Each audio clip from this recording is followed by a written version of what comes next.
De entretenimiento vacío fortalece el músculo de la postergación. Y ese músculo se vuelve tan fuerte que después no puede detenerlo. El control empieza cuando invierte el proceso. Cada vez que ignora una distracción, entrena la disciplina. Cada vez que termina lo que empezó, fortalece la confianza. Cada vez que elige enfocarse, enseña a su cerebro que puede obedecer. Aquí quiero hacer una pausa. Si este mensaje le está ayudando, suscríbase al canal para seguir entrenando su mente con herramientas de claridad y disciplina. Y cuénteme en los comentarios, ¿cuál es la distracción que más roba su atención cada día y que sabe que debe controlar para mejorar sus resultados? Ser consciente de ella es el primer paso para liberarse. Una mente enfocada es una mente poderosa. Concentra su energía en lo que importa y multiplica sus resultados en menos tiempo. Le permite avanzar cuando otros se estancan, porque mientras ellos se dispersan, usted construye. La diferencia no está en la capacidad, sino en la dirección. Todos tienen ideas, pero pocos tienen el hábito de sostener el enfoque suficiente para convertirlas en realidades. Y ese hábito, una vez establecido, cambia por completo la forma en que vive, porque ya no es esclavo de cada estímulo que aparece, sino dueño de su atención y por lo tanto, dueño de sus resultados. Una mente enfocada es, en esencia, una mente controlada, y quien controla su mente, controla su destino. Controlar su mente también significa entrenarla para soportar la incomodidad y no dejarse gobernar por la búsqueda constante de placer inmediato. La mayoría de los hombres fracasa porque confunde bienestar con comodidad. Creen que una vida buena es aquella en la que siempre se sienten cómodos, satisfechos y sin esfuerzo. Pero esa mentalidad los condena al estancamiento, porque los grandes resultados nunca nacen en la comodidad, nacen en el esfuerzo, en la disciplina, en el sacrificio. Cada vez que elige la comodidad por encima del compromiso, está entrenando a su mente para ser débil. Y una mente débil jamás puede producir una vida fuerte. Debe comprender que el dolor y la incomodidad no son enemigos, son maestros. Cuando se obliga a entrenar aunque esté cansado, está enviándole a su mente un mensaje claro. Yo decido, no mis emociones. Cuando se obliga a cumplir con una tarea aunque preferiría distraerse, está construyendo la capacidad de sostener el enfoque bajo presión. Cuando se obliga a ahorrar aunque quiera gastar, está reforzando la disciplina de pensar en el largo plazo. Esa es la esencia del control mental. Actuar en coherencia con sus principios, no con sus impulsos. Cada vez que lo hace, fortalece un músculo invisible que le permitirá enfrentar desafíos mucho más grandes en el futuro. El hábito de tolerar la incomodidad se entrena en lo pequeño. Levantarse a la primera alarma, terminar una conversación difícil, cumplir una rutina sin excusas, mantenerse firme en una decisión correcta aunque duela. Estas acciones no son triviales. Son ladrillos en la construcción de una mente disciplinada. Porque quien no puede vencer la incomodidad de lo pequeño, no puede pretender resistir la incomodidad de lo grande. El orden mental no se demuestra en un momento heroico aislado, sino en miles de microdecisiones en las que elige hacer lo correcto por encima de lo fácil. Además, debe reconocer que la comodidad es una trampa diseñada por la sociedad moderna. Todo está hecho para darle gratificación instantánea. Entretenimiento a un clic, comida rápida. Jesús lo miró directamente. Velad, pues, porque no sabéis a qué hora ha de venir vuestro Señor. Pero sabed esto, que si el padre de familia supiese a qué hora el ladrón habría de venir, velaría, y no dejaría minar su casa. Por tanto, también vosotros estad preparados, porque el Hijo del Hombre vendrá a la hora que no pensáis. El silencio que siguió fue profundo. Jesús había enfatizado la imprevisibilidad del momento exacto, junto con la certeza absoluta del evento. Era un llamado a la vigilancia constante, a la preparación continua, no una preparación de pánico momentáneo, sino una vida de fidelidad constante. La noche avanzaba en el Monte de los Olivos. Jesús continuó su enseñanza, ahora utilizando una parábola para ilustrar cómo sus seguidores deberían vivir mientras aguardaban los eventos finales. ¿Quién es, pues, el siervo fiel y prudente, al cual puso su Señor sobre su casa, para que les dé el alimento a tiempo?, preguntó Jesús, mirando a cada uno de los discípulos. Sin esperar respuesta, él mismo respondió: Bienaventurado aquel siervo al cual, cuando su Señor venga, le halle haciendo así. De cierto os digo que sobre todos sus bienes le pondrá. Jesús entonces contrastó este siervo fiel con otro tipo de comportamiento. Pero si aquel siervo malo dijere en su corazón: mi Señor tarda en venir, y comenzare a golpear a sus consiervos, y aun a comer y a beber con los borrachos, vendrá el Señor de aquel siervo en día que éste no espera, y a la hora que no sabe, y lo castigará duramente, y pondrá su parte con los hipócritas. Allí será el lloro y el crujir de dientes. La parábola establecía un contraste claro. El siervo fiel continuaba cumpliendo sus deberes, independientemente de cuándo regresaría el maestro, mientras que el siervo malo usaba la demora como excusa para el comportamiento impío. Pedro, siempre el más inmediato en las respuestas, preguntó: Señor, ¿Dices esta parábola a nosotros o a todos? Jesús lo miró directamente. A quien mucho se le ha dado, mucho se le demandará, y al que mucho se le ha confiado, más se le pedirá. El silencio que siguió estuvo cargado de significado. Los discípulos comprendieron que, como futuros líderes de la Iglesia, tendrían responsabilidades especiales. La vigilancia que Jesús exigía no era solo un estado mental de alerta, sino un compromiso moral de fidelidad constante. «Velad, pues, porque no sabéis el día ni la hora», reiteró Jesús, su voz resonando en la quietud de la noche. Las estrellas brillaban intensamente sobre ellos. En el valle abajo, la ciudad de Jerusalén reposaba en silencio, sus luces disminuyendo a medida que la noche avanzaba.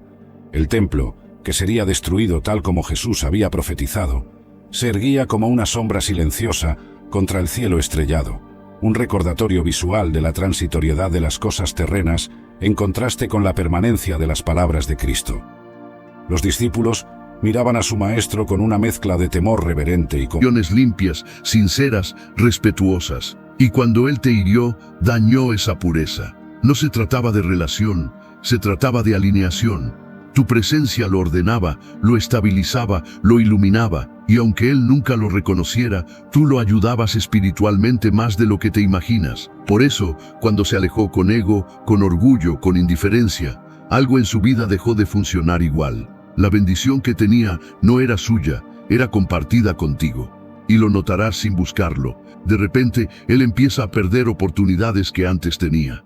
Entra en confusiones que antes no existían. Personas que lo admiraban empiezan a distanciarse, proyectos que parecían seguros se debilitan, no porque tú lo desees, no porque tú lo provoques, sino porque todo lo que estaba sostenido por tu luz deja de sostenerse cuando tú ya no estás ahí. Es una consecuencia natural de tocar sin cuidado un corazón que Dios mismo ungió. Y mientras eso ocurre en él, algo completamente opuesto empieza a ocurrir en ti. Caminos que estaban cerrados se abren, ideas que estaban dormidas despiertan, fuerzas que creías perdidas regresan. Es como si tu vida respirara diferente, como si algo se hubiera reacomodado dentro de ti. No es magia, no es suerte, es Dios devolviéndote lo que te fue robado. Él pierde porque te hirió, tú avanzas porque Dios te está sanando. La vida espiritual tiene un orden perfecto. Nadie mantiene un lugar en tu historia si no sabe honrarlo. Y cuando alguien te hiere, no se lleva tu valor, pierde el suyo. Él puede fingir que está bien, puede jugar a estar tranquilo, puede aparentar seguridad, pero su interior lo sabe. Tu ausencia pesa más de lo que su ego admite. Así de poderosa es una mujer elegida. Esta es apenas la tercera consecuencia. Ahora entenderás cómo, después de detenerse su favor, Dios comienza un trabajo profundo en ti que cambiará tu identidad interior. Tu destino se está moviendo a tu favor. La cuarta consecuencia es una de las más hermosas, porque sucede dentro de ti, en un lugar donde nadie más puede ver, pero donde Dios trabaja con más delicadeza. Cuando un hombre hiere a una mujer elegida, Dios la transforma internamente. Y este no es un proceso suave, pero sí es un proceso sagrado. Lo que te dolió por fuera, Él lo convierte en fuerza por dentro. Lo que te fracturó emocionalmente, Él lo usa para construirte espiritualmente. Nada se pierde, nada queda igual. Cada herida se vuelve un punto de luz. Te estás convirtiendo en una versión más alta de ti misma. Lo primero que cambia es tu mirada. Ya no ves con ingenuidad, ya no te entregas sin filtro, ya no aceptas cualquier trato, cualquier palabra, cualquier intención. Dios afina tu discernimiento, te hace más selectiva, más consciente, más profunda. Donde antes había entrega ciega, ahora hay sabiduría. Donde antes había necesidad, ahora hay dignidad. Y esa transformación es tan poderosa. Su determinación en buscar ayuda, su negativa a aceptar la muerte de su hijo como definitiva, hablaba volúmenes sobre la naturaleza de la fe verdadera. No había buscado garantías, simplemente actuó en la convicción de que Dios podía intervenir. Su fe era un recordatorio poderoso para mí de que, incluso como profeta, mi confianza debía residir siempre no en mis propias habilidades, sino en la fidelidad y poder de Dios. Finalmente, reflexionaba sobre el misterio de la voluntad de Dios. ¿Por qué algunos son sanados y otros no? ¿Por qué ocurren algunos milagros y otros no? Estas preguntas permanecían sin respuesta, pero sabía que mi tarea no era comprender todos los caminos de Dios, sino confiar en ellos, sirviendo fielmente, independientemente del resultado. Con estas reflexiones en mente, continuaba mi viaje, consciente del privilegio y del peso de ser un siervo de Dios, un canal de su gracia y poder en un mundo quebrado y necesitado. Otro momento destacado en mi ministerio fue cuando la viuda de uno de los hijos de los profetas vino a mí. Estaba desesperada, pues su marido había fallecido y estaba endeudada. El acreedor estaba a punto de llevar a sus 2 hijos como esclavos para saldar la deuda. Clamó por mi ayuda y le pregunté qué tenía en casa. «Tu sierva no tiene nada en casa, excepto una botella de aceite», respondió ella. Entonces, instruí a la viuda a pedir prestadas muchas vasijas vacías a todos sus vecinos. «No pidas pocas», dije. Cuando las trajo, ordené que cerrara la puerta sobre sí y sobre sus hijos, y comenzara a verter el aceite en las vasijas. Milagrosamente, el aceite continuó fluyendo hasta que todas las vasijas estuvieron llenas. Cuando me informó que todas las vasijas estaban llenas y el aceite había cesado, le dije: «Ve, vende el aceite y paga tu deuda, y tú y tus hijos vivan del resto». Después de que la viuda partiera, con sus vasijas llenas de aceite, una sensación de profunda reflexión me invadió, a mí, Eliseo. Contemplaba la extraordinaria forma en que Dios había provisto para aquella mujer y sus hijos. El milagro del aceite no era solo una demostración de poder divino, sino también una lección sobre fe, providencia y la importancia de actuar de acuerdo con la orientación divina. Reflexionaba sobre la instrucción que di a la viuda: «No pidas pocas vasijas». Estas palabras hablaban sobre la expectativa de abundancia, sobre tener fe en la generosidad de Dios. Era un recordatorio para mí mismo y para todos los que escucharan esta historia de que, cuando Dios actúa, lo hace de manera plena y completa. Dios no está limitado por nuestras concepciones de posibilidad. Él es el Dios del más que suficiente. El acto de cerrar la puerta mientras ocurría el milagro también me hacía reflexionar. Era un acto simbólico, indicando que ciertas obras de Dios son para ser vividas en intimidad, lejos de las miradas escépticas y de la incredulidad. Era una lección sobre el valor de la quietud. Claramente, para que no fuéramos engañados. Porque no tenemos lucha contra sangre y carne, sino contra principados, contra potestades, contra los gobernadores de las tinieblas de este siglo. Efesios 6:12. Por lo tanto, cuando te ataquen, no devuelvas el golpe. Cuando te provoquen, no desciendas a su nivel de inmundicia. Graba esto en tu corazón. Un águila real no pierde su tiempo cazando moscas en el pantano. Tu poder no reside en tu capacidad de respuesta ingeniosa, sino en tu firmeza inquebrantable, en esa paz que sobrepasa todo entendimiento. Esa paz, elegido, es tu arma secreta. Es la atmósfera del cielo que te rodea. Una paz que solo Jesús puede dar, y que el mundo, con todo su ruido y furia, no te puede arrebatar. Juan 14:27. Esta es la aplicación práctica. La próxima vez que alguien te levante la voz, en lugar de levantar la tuya, baja tus rodillas en tu interior. En lugar de pensar en una respuesta, piensa en el Señor. Mantén tu semblante sereno. Esa calma incomprensible es lo que comienza a desmoronarlos por dentro. Ellos te ofrecen guerra, y tú les respondes con el territorio de la paz de Dios. Es un choque de reinos, y el reino de la luz siempre prevalecerá. Esta paz y esta presencia no solo te protegen, sino que activan el mecanismo mismo de este poder silencioso. Es un poder que opera como un espejo espiritual, un concepto que debemos desentrañar a fondo, porque es ahí donde la verdadera exposición comienza. Hablemos del mecanismo elegido. El mundo te ha vendido una idea de poder que es ruidosa, extravagante y, francamente, un poco desesperada. Es el poder del que grita más fuerte, del que tiene el coche más lujoso, del que da el golpe más fuerte en la mesa. Pero el verdadero poder, ese que Dios ha depositado en ti, es todo lo contrario. No grita, susurra, no pierde el control, es sereno como un manantial de aguas tranquilas. No actúa por impulsos carnales, sino que se mueve con el propósito divino del Señor. Es un poder firme como una roca, inamovible. ¿Y dónde se consigue este poder? ¿Se compra? ¿Qué va? Este poder elegido se gesta en la intimidad, en lo secreto.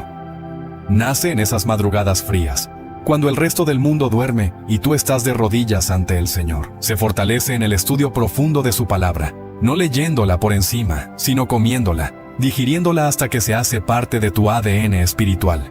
Ahí es donde te fortaleces, donde tu espíritu se alinea perfectamente con el Espíritu Santo. Es un proceso de forja. Dios es el herrero y tú eres el metal. Y el fuego de la prueba y la oración te dan la forma y el temple que Él necesita para su obra. No es un poder que buscas, es un poder que te encuentra en la rendición. Actúa como un consejero divino, ayudando a los individuos a tomar decisiones sabias y a vivir de acuerdo con los principios bíblicos. En Romanos 8:26, Pablo escribe: «Y de igual manera el Espíritu nos ayuda en nuestra debilidad, porque no sabemos orar como conviene, pero el mismo Espíritu intercede por nosotros con gemidos indecibles». La orientación del Espíritu Santo es fundamental en momentos de duda e incertidumbre. Ilumina la mente de los creyentes, trayendo a la memoria las verdades de las Escrituras y proporcionando claridad en situaciones complejas. En Juan 16:13, Jesús afirma: «Pero cuando venga el Espíritu de verdad, Él os guiará a toda la verdad, porque no hablará por su propia cuenta, sino que hablará todo lo que oiga, y os hará saber lo que habrá de venir». El Espíritu Santo es un agente de transformación interior. Trabaja en el corazón de los creyentes, moldeando su carácter para parecerse más a Cristo. Este proceso de santificación es continuo y vital para el crecimiento espiritual. El fruto del Espíritu, descrito en Gálatas 5:22-23, incluye amor, alegría, paz, paciencia, benignidad, bondad, fidelidad, mansedumbre y dominio propio. Estas cualidades son evidencias del trabajo del Espíritu Santo en la vida de una persona, reflejando la transformación profunda que Él realiza. El Espíritu Santo en la vida personal. La presencia del Espíritu Santo en la vida de los cristianos individuales es un testimonio poderoso de su obra continua. No solo ofrece orientación y consuelo, sino que también capacita a los creyentes a vivir una vida piadosa y fructífera.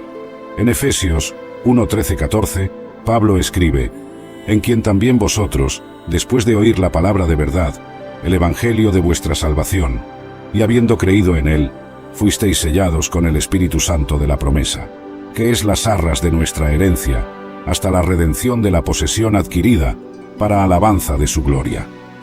Ser sellado con el Espíritu Santo significa que los creyentes son marcados como pertenecientes a Dios y reciben una garantía de la herencia futura.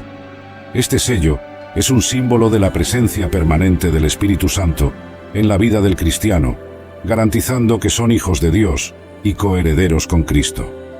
El Espíritu Santo también desempeña un papel crucial en la intercesión. En Romanos 8:26-27, Pablo escribe sobre cómo el Espíritu Santo intercede por los creyentes con gemidos indecibles, especialmente cuando no saben cómo orar. Esta intercesión divina garantiza que las oraciones de los creyentes están alineadas con la voluntad de Dios y son presentadas de manera eficaz. El Espíritu Santo concede dones espirituales que capacitan a los creyentes a servir en la Iglesia y en el mundo. Estos dones, descritos en uno de Cada explica por qué ahora puedes avanzar con tanta fluidez y fuerza, y también explica por qué algunas personas de tu pasado han reaparecido repentinamente. Han percibido este cambio energético y quieren comprender cómo has logrado lo que parecía imposible. Sin embargo, mantén los ojos abiertos, porque este retorno de ciertas personas también podría traer pruebas que no esperas. Algunos volverán para reconciliarse sinceramente contigo, mientras otros regresarán solo para poner a prueba si realmente has cambiado. Tendrás que usar toda tu sabiduría y discernimiento para distinguir entre quienes traen bendiciones y quienes buscan devolver el caos que has dejado atrás. Ahora escucha con atención. Mientras todos observan esta seguridad absoluta que proyectas, pocos han descubierto aún tu secreto más profundo. Tu confianza no es solo emocional, mental o incluso espiritual. Es energética. Has desarrollado una frecuencia particular que repele lo negativo y atrae oportunidades abundantes. Esta frecuencia única está comenzando a activar situaciones y encuentros predestinados. Encuentros que pronto transformarán radicalmente la dirección de tu vida. Elegido, la realidad es que, aunque crees haber llegado lejos, lo mejor aún está por venir. Lo que experimentas ahora es solo el preludio de algo mucho mayor. Esta transformación interna no es el final, sino el inicio de tu verdadero camino. Muy pronto recibirás una señal clara del universo, una señal que te revelará exactamente por qué necesitabas esta confianza absoluta justo ahora. Y cuando esa señal llegue, entenderás que nada fue casualidad, que todo ocurrió exactamente como debía ocurrir para prepararte para lo que viene. Pero espera, aquí está el clímax que mantendrá tu atención completamente atrapada. Justo ahora, mientras escuchas estas palabras, alguien cercano a ti está considerando dar un paso definitivo. Alguien influenciado por tu reciente cambio está por revelarte algo impactante, algo que podría redefinir tu historia y cambiar para siempre cómo te relacionas con quienes te rodean. Lo que esta persona decida hacer en las próximas horas podría transformar por completo todo lo que creías conocer sobre tus relaciones y tu destino. ¿Quieres saber quién es esta persona y qué está planeando? ¿Quieres estar listo para enfrentar lo que se avecina?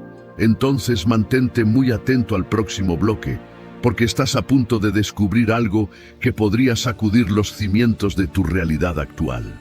Tu transformación causó un impacto enorme, pero lo que sucederá a continuación podría llevarte mucho más lejos de lo que jamás imaginaste. Escucha Cuidadoso que sus gritos.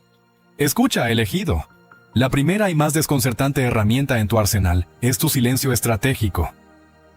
En un mundo que chapotea en el ruido y la contienda, el silencio es un lenguaje que pocos entienden y que los espíritus impuros no pueden soportar. Podrán provocarte, insultarte, tenderte trampas verbales esperando que muerdas el anzuelo. Quieren arrastrarte a su ciénaga de amargura. Pero tú, con el discernimiento que te concede el Espíritu Santo, sabes que no debes entrar en ese juego. Tu silencio no es pasividad, es una declaración de soberanía. Es decirle al enemigo: tu caos no tiene jurisdicción en la paz que Jesús me ha dado. Recuerda el ejemplo de Nehemías cuando reconstruía los muros de Jerusalén. Sus enemigos, Sanbalat y Tobías, se burlaban y lo provocaban, intentando que bajara del muro para discutir con ellos. ¿Y qué respondió él?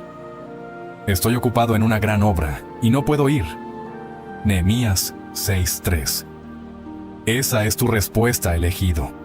El Señor te ha encomendado una obra demasiado importante como para detenerte a lanzar piedras de vuelta. Tu silencio, esa calma digna en medio de la tormenta, destruye la narrativa del agresor. Lo deja solo con el eco de sus propias palabras viles, obligándolo a confrontar la fealdad de su propio corazón. Esta es la verdadera batalla espiritual. No se trata de tener la última palabra, sino de proteger la palabra que vive en ti.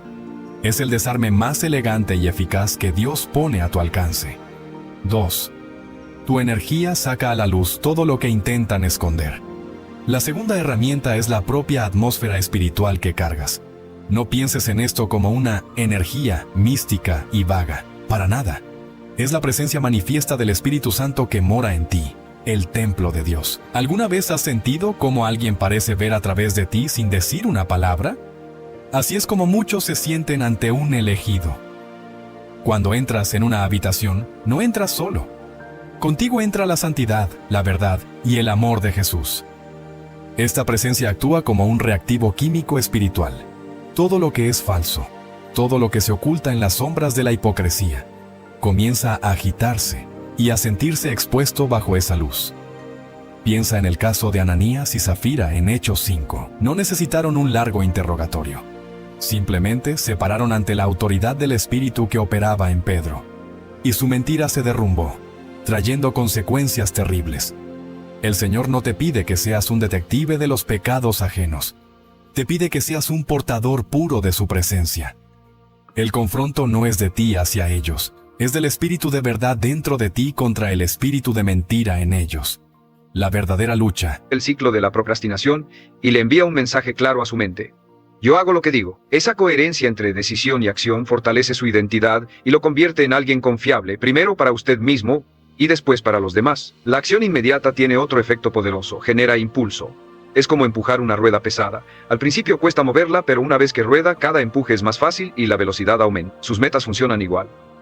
Puede que dar el primer paso sea incómodo, pero una vez que lo da, el movimiento crea energía. La energía crea motivación. Y la motivación crea más acción. El círculo se vuelve imparable. Y todo comenzó porque decidió actuar en lugar de esperar. Este hábito también entrena su mente para vencer al miedo. El miedo se alimenta de la inacción. Cuanto más piensa, más dudas aparecen, cuanto más analiza, más excusas surgen. Pero cuando actúa sin dar espacio a la duda, el miedo se disuelve. Descubre que no era tan difícil, que podía hacerlo, que el obstáculo era más grande en su mente que en la realidad. Cada acción inmediata es una victoria sobre el miedo, y esas victorias acumuladas lo convierten en un hombre valiente, no porque no sienta temor, sino porque ha entrenado el músculo de avanzar a pesar de él. El éxito se vuelve fácil cuando usted no deja espacio a las excusas. Y eso solo se logra practicando este hábito cada día. No se quede atrapado en planes interminables, no espere la motivación perfecta, no se engañe con la idea de que mañana será más fácil. Todo lo que tiene es este momento, y cada momento en el que decide actuar inmediatamente lo acerca un paso más a la vida que quiere. Porque el destino no se construye con sueños ni con intenciones, se construye con acciones concretas, y la acción inmediata es la chispa que enciende el fuego de todo gran logro. El éxito diario también se sostiene con el hábito de la constancia, esa fuerza silenciosa que convierte cualquier esfuerzo en resultados inevitables. La mayoría de los hombres cree que lo que los llevará a la cima es un gran golpe de suerte o un esfuerzo descomunal en un momento específico. Pero la verdad es mucho más sencilla. Lo que cambia la vida no es lo que hace una vez, sino lo que hace todos los días, incluso cuando está cansado, incluso cuando no ve resultados inmediatos, incluso cuando nadie lo reconoce. La constancia es la prueba más clara de compromiso con su visión.